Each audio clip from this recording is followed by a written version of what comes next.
जावयानू हो हा फक्त शर्ट नाही आहे. मग काय आहे हा फक्त शर्ट नाही आहे. काय अख्ख्या खानदानाची जबाबदारी मी तुमच्यावर दिलेली आहे. म्हणजे आई ग त्यात वेगळं काही सांगितलं माय खानदानाची जबाबदारी किती वर्ष पेलतोय काय समजलं त्याच्यापेक्षा ना माझा 13वा झाला हा, काय? भाजी आमटी आणि शिरा करू बाबा शिरा नको बुंदीचं लाडू ठेवूया.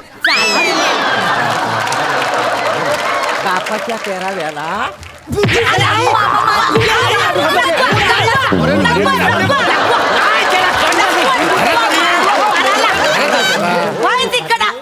नको नको नको नको नको आता पाळा एकदा बोलून मोकळी हो हात चालवता का वजन माणूस? आला कापडाचा गोला त्याच्यावरती याचा डोळा. आला कापडाचा गोला त्याच्यावरती याचा डोळा. होय भाई जाऊ दे कल्ला